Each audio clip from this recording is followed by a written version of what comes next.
প্রিয় বন্ধুরা, সৌদি আরবে দেখা গেল কিয়ামতের আলামত। সত্য হল নবীজির ভবিষ্যৎবাণী। আজ আমরা আপনাদের সামনে সৌদি আরবের এমন কিছু হাড়হিম করা দৃশ্য তুলে ধরব, যা এই মুহূর্তে পুরো পৃথিবীতে তোলপাড় সৃষ্টি করেছে। এই দৃশ্যগুলো সাধারণ কোনো প্রাকৃতিক দুর্যোগ নয়, বরং অনেকেই মনে করছেন এগুলো কিয়ামতের বড় আলামত হতে পারে।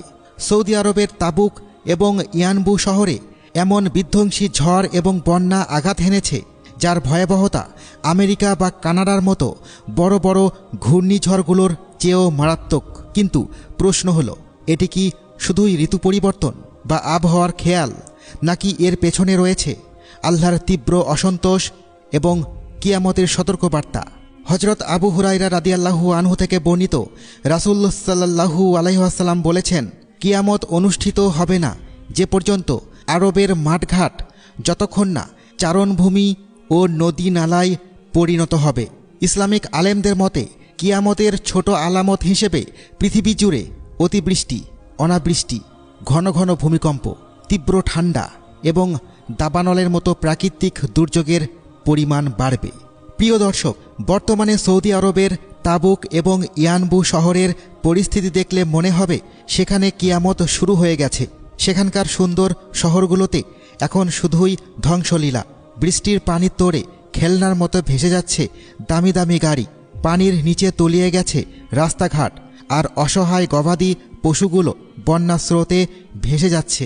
বাতাসের গতিবেগ এতটাই তীব্র যে বড় বড় বিলবোর্ড এবং গাছপালা কাগজের মতো উড়ে যাচ্ছে।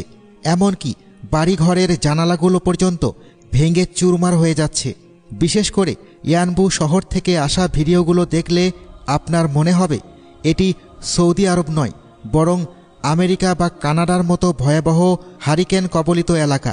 কিন্তু ভয়ের বিষয় হলো, এই সব কিছুই ঘটছে সেই পবিত্র ভূমিতে, যেখানে মহানবী হজরত মুহাম্মদ সাল্লাল্লাহু আলাইহি ওয়াসাল্লামের স্মৃতি জড়িয়ে আছে, যেখানে ইসলামের সুবাস ছড়িয়ে আছে, যে মাটিতে গুনাহ বা পাপ করলে আল্লাহর কঠোর পাকড়াওয়ের কথা বলা হয়েছে।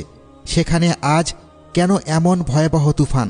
মানুষের মনে আজ হাজারো প্রশ্ন। কেউ বলছেন এটি আল্লাহর গজব, কেউ বলছেন এটি কিয়ামতের আলামত, আবার কেউ মনে করছেন পাপের মাত্রা বেড়ে যাওয়ায় আকাশ থেকে এই সতর্কবার্তা আসছে। অনেকেই 2009 সালের সেই করুণ বন্যার স্মৃতিচারণ করছেন। তবে এবারের পরিস্থিতি যেন আগের সব রেকর্ড ভেঙে দিয়েছে। সবার মুখে একই প্রশ্ন, কেন এমন হচ্ছে, আর কেন এই পবিত্র ভূমিতেই এমনটি